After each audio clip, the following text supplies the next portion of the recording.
What's up, guys? Xayah here, back for another VOD review. Today, doing another tournament VOD review. This is a game, the final game, actually, from the Stargazer Cup in the Americas. This was a crazy, intense finals where you can see, spoiler alert, our hero here, K3 Soju, managed to win it all, which, I mean, huge shout outs to him, somebody who has been honestly a very consistent competitor for the past few sets, and I feel like people really haven't given him his flowers, haven't given him the respect that he deserves as a top player in North America, and now he is going to be going to the World Championships, which is so cool to see. Also, shout out to Wei Iverson, who you will see this game came honestly kind of disgustingly close to winning another tournament, which would have been his 4th cup win in a row, which I mean, would have been absolutely insane, but the fact that he came so close to it just once, I mean, shout out to Wei Iverson as well, just an insanely consistent player, and shout out to everybody in the finals. Big shout out to Wigwug, who, if you guys haven't heard me glaze this guy before, one of the best up-and-coming players, and,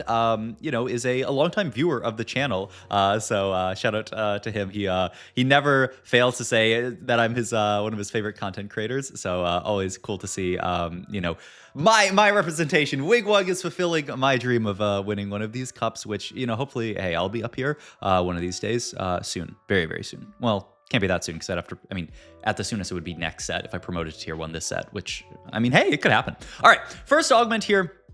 And also something to talk about that I think is actually very important in this game is what is our Stargazer and what is our Psionic item. Psionic item is the target lock one, which is really, really good. And our Stargazer is Altar, which is also really quite good. Our first few augments are pretty solid as well. Ban up these risky moves. Shield Maiden here. Shield Maiden actually, you don't have a great, I mean, you have half of Biss for it, but this is not a really good augment at winning out, and this is checkmate, so we don't really want to take this. It's not amazing at winning out. I do think risky moves is pretty solid at winning out, just, you know, getting low carousel priority, give you, you know, good stuff to get, like, good minions off carousel and maybe item anvils, and possibly win out.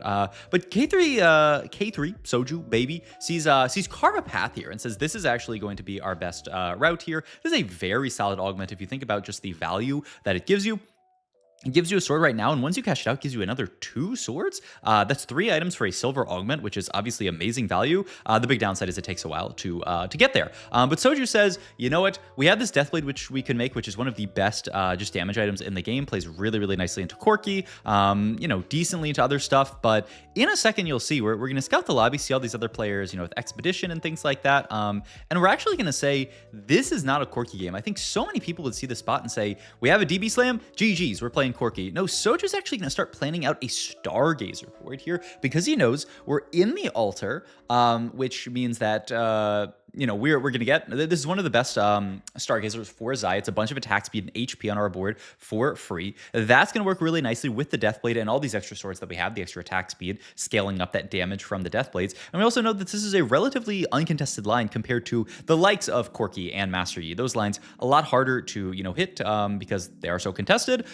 which just makes it harder to play around them in general, and also a lot harder to win out. Doesn't give you the outs for hitting things like 3-star 4 cost. Also means you have to roll deeper, so you can't push 9. So really, you know, nice to be uncontested in checkmate, or lightly contested. We'll see how contested Soju does end up being, because he doesn't have Altar in yet. He actually is playing around this 3 Timebreaker opener, which is pretty cool. You know, Timebreaker, obviously, this patch, a lot harder to get that, you know, 2 Timebreaker econ for free, but now we can just get 3 Timebreaker in here, get some free rerolls, get some XP, and have a pretty decent early game.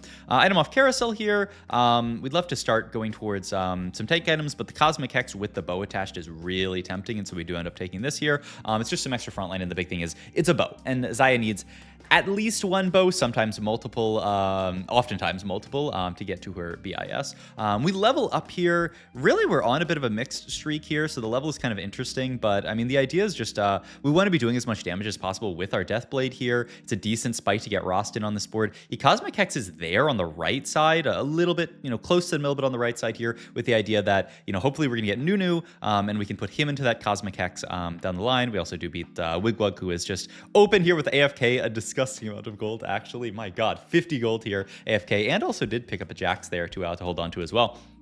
But yeah, Soju just holding this stuff, all this different stuff, honestly. It's a pretty expensive bench we got going on here. What is that, 12 gold just sitting on our bench here, waiting to eventually go onto our board, but he wants to play strongest board.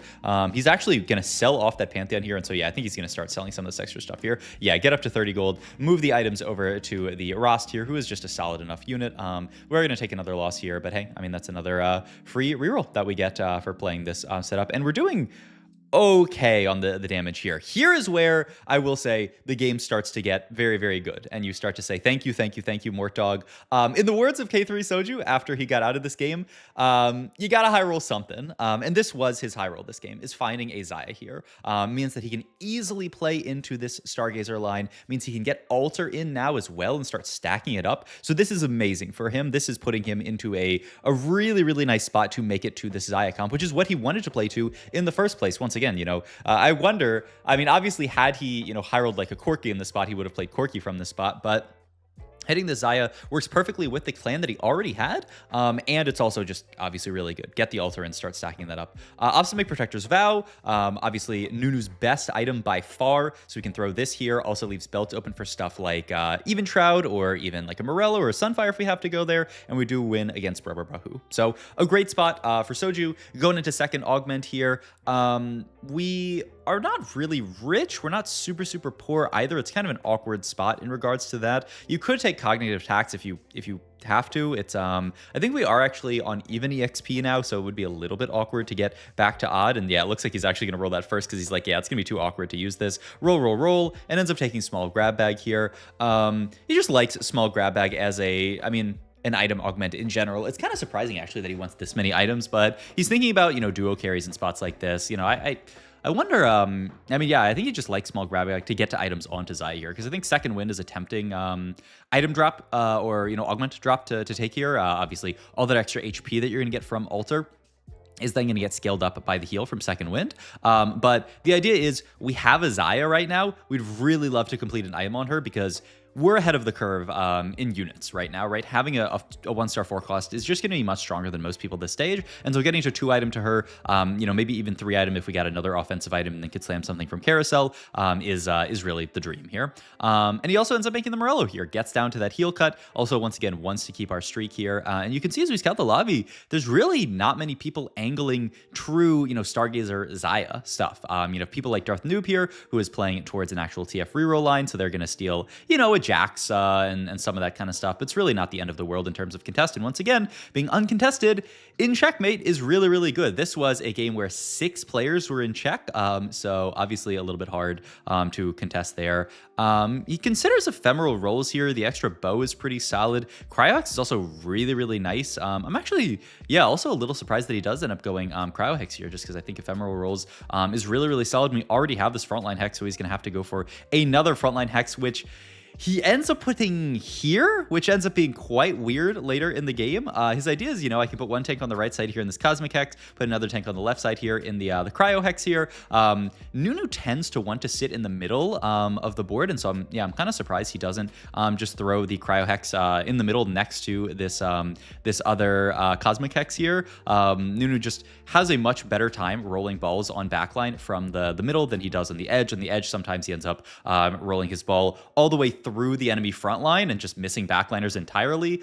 So it's just kind of awkward positioning, honestly, but hey, at least we can put the Jax into the Cryo Hex for now. And it does give us flexibility as well. We can swap if there is like a melee carry.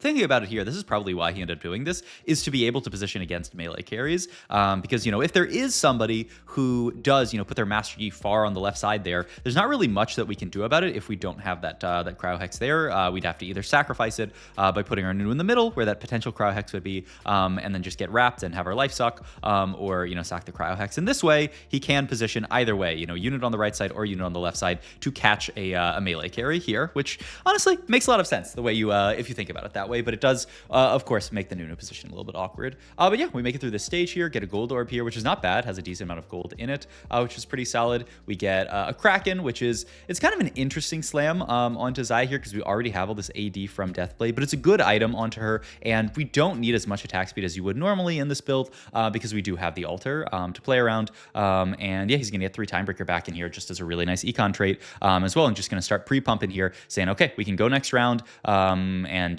even a loss here would be really, really nice to get some extra econ to play around. Also, I hate that one song in Stream Beats that has sorry, that wasn't your audio card failing. That was that one song in Stream Beats that ends in static for some reason. All right, last augment here. Duo Q explosive growth healing auras. This is actually interesting. I don't remember what augment he took here. Duo Q is an interesting possibility. There's a decent amount of 5-cost hits. Obviously Jin, the big one that'd be really good, and it's a few extra items. Explosive growth is going to help you make it to 9. This doesn't really help you stabilize now, so I think it's a bit scary. I don't tend to like healing orbs in general. So I would think it'd be Duo Q would be our option here. Plot armor is not bad, especially with all this extra HP we have. And yeah, he is going to take it. Though I do think in most people's estimations, this is a pretty mediocre augment. But all right, we roll down here. We're Xayah paired here. He's going to start pivoting into the meeple version of the board. Does not fully have the 3 meeple in yet here.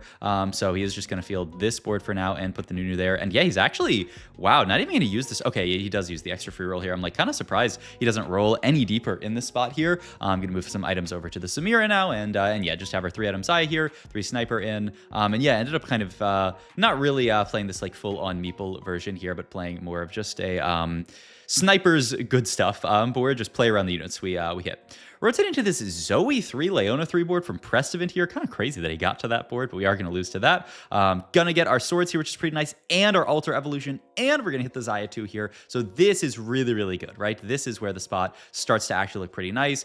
The Ross 2 on the board, who's also scaled up all this extra HP, is pretty nice. The Blitzcrank as well. Like our board is actually really, really coming together at this point here. The question is, do we need to roll more on 8? We don't have that solid of a front line. The Ross 2 helps a bit, but we really need to get to Nunu 2 to have like truly a good front line, or do we just YOLO it and try to push 9 here? This is a really close fight that we do end up beating this Corki player, which is fantastic, and this is going to encourage Soju to sell off this Nar pair and just say, okay, we need to make as much gold as possible and try to push 9 here. Acceleration Hex, by the way, MVP this game. I mean, you must take this here. 45% extra on AS once we get the Yasuo boon here. This is huge for Soju. This is an insane spike onto his board here. He does have to choose which side he wants to put it on. I think right side makes a little bit more sense, though we do have the Cryo Hex in front. It's actually quite awkward here if you want to, actually left side with the Cryo Hex there. I guess you have to put it. It's so annoying, but I mean, eventually our plan will be to move Nunu to this Cryo Hex, very, very likely. But for now, we can stack up the extra HP, and he is going to make the Spirit Visage as an extra Nunu item. I mean, you look at our itemization, it's beautiful, right? We have the heal cut made, we have the armor shred made, we have 3 items onto Xayah here, we have some extra items for our duo carry here, we have the Vow for Nunu. Our items do look amazing. The one thing that we're missing here is an extra frontliner, and we do hit the Nunu 2 here. Beautiful from Soju.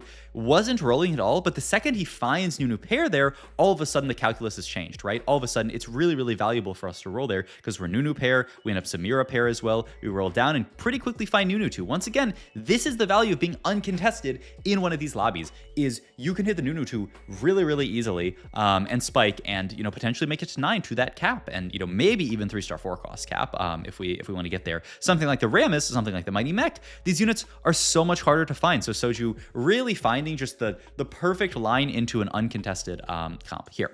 Last items, we can really just go for some random, last Nunu item and then some random stuff on Samira here. This honestly seems fine. Declaw IE here, can make these. And we find the Samira 2, which is really nice. She has a pretty solid duo carry on this board. And funny enough, is 2 Space Groove on this board. Yeah, he's actually like, am I ever going to play the Mordekaiser on this board? He's Dark Star eventually for when I get to Jin, but that's a little bit a ways from here. So we're just going to sell him once again to try to have as much gold as possible to push level here. Okay, this is where positioning gets quite scary because there's Yi players afoot. We must basically keep Xayah in this attack speed hex because once again, 45% AS onto this unit who has no Gwynsu's Rageblade. This extra attack speed is huge onto her, so we have to be very afraid of boards like this with this scary Briar here. The upside is we do have the Cryo Hex there. This is what Soju positioned for, putting that Cryo Hex in front there, so that something like the Briar is not going to wrap onto us. So it actually ends up working out really, really nicely here. He's pinging because 3-star 4 costs are definitely something that that anybody in this lobby is going to try to go for to try to win out. Because I mean, literally everybody is trying to win out this lobby. You see, Wigwug sadly takes an 8th here. I don't recall he ended up playing this game, but oftentimes when you're in checkmate, you end up taking some 8ths just because you have to go all in. Sometimes it works, sometimes it doesn't. Rotate into this this Teemo player, well, Teemo Zoe player, Precedent here, you can see this is why this Nunu middle-ish positioning looks so good. He gets 3 balls off, by the way, with the extra front line from the altar here. This is why Soju was so excited to play this line here. And you can see, once again, another ping. What is this on here? Onto some extra Namis and, yeah, extra Namis and extra Mighty Mechs there. So, yeah, 5 Namis it looks like. So Soju gonna have to, and look at that, even the small optimization there. He is going to buy and sell all of that stuff to try to hit, to put those units back into the pool to make it harder for that player to hit. So once again, just even these little optimizations are super, super valuable here. All right, continuing to scout around the lobby. Once again, Nunu in fantastic position here in this Cosmic Hex. And Jax doing a decent job in that other Cryo Hex. This is actually a really interesting setup, by the way, from Weijin, who ended up playing into like a Karma Nami setup. Once again, this idea of I'm in checkmate, so I'm going to play a line that I know is going to be uncontested, that is, you know, rated by most people as a bad line, but I can play towards it and be uncontested, maybe hit a 3-star 4 cost, maybe, you know, be able to stabilize a lot harder than people otherwise would and push 9. So once again, a very actually diverse lobby here. Some rerolls, some 4 cost, some people trying to push fast 9. I mean, it's actually got it all here. Nunu once again in the middle doing a great job here with this Darth Noobs board. There is a very tanky Jax there, but Xayah is chewing through the board pretty well. Oh my god, it's so close. We just barely lose this fight. This is so rough because we really want to sack one more here. But yeah, Soju actually going to make the low cap decision to spike here, saying, I need to spike here. There's so many good things I can find, so many good 5 costs here. Ends up getting the Shen onto his board and this Sona here. And the Sona actually giving a decent mod onto the Xayah here, the one that gives chill, wound, all this really good stuff onto a unit like Xayah, who's applying that to the entire board. You can actually see it's chilling the backline here, chilling that middle unit that Precedent's got here. So beautiful stuff from Soju here. He's going to absolutely destroy Precedent, and the top 4 will be locked in, but top 4 is not what we're looking for here. We're looking for the dub here. So the main thing is we need to finish capping out this board. We need to find Jin. We need to find, you know, other 5 costs to play around. He's just going to actually, yeah, sell out of the Sona there and just field the 2 Shens for now to make as much gold as possible, because he wants as much gold as he can to roll on 9 here. This is not a 3-star 4 cost game. We are not that close to it, so we just must roll here. Find the Jin finally, which is a huge pickup here. Find some extra Ramesses here, but once again, at this point, the Shen is just who we're going to play here. We find the Shen 2, which is huge here. Going to pop this Anvil here, get a GS, which can go onto the Samira. Actually, it's going to move it to the Shen already. Wow. Yeah, I mean, the Shen unit's honestly a beast. It is probably better than the Samira 2, which is kind of crazy, but it makes sense. Weijin has capped his board very, very nicely, has made it to a Sona 2, but not really made it to everything yet here. Darth Noob also losing this fight here, and Soju winning this fight is crazy. Weijin still has a ways to go to cap out this board, and you can see he hits Blitz 2, which is a huge, huge upgrade here. But honestly, we can't even worry about that right now. We have to worry about Darth Noob's board, who is hitting all of these really, really impactful upgrades on this board. The Corki 2, the Riven 2. This is how this Jax and TF board really caps out, is by getting 2 for Fate Weaver at the end of the game. And he's reached all of this stuff here, so we'll see what Nunu can do here, because that is a lot of damage on this board now. Nunu sending a lot of balls, another ball, and just Xayah doing so much damage with the altar. It's a clear there, and it's now just Soju and Weijin. Of course, it's the final countdown. I don't remember that it was this, but this is crazy here. So he levels to 10 and actually manages to find Jin 2 on 10, which is huge. He needs to find a last unit to put in here, and does refind the Sona here, which has the shield one that he can throw into Nunu here. Now this swap is a bit crazy from Soju. He swaps here. He said he was thinking that Weijin was actually going to swap to this other side.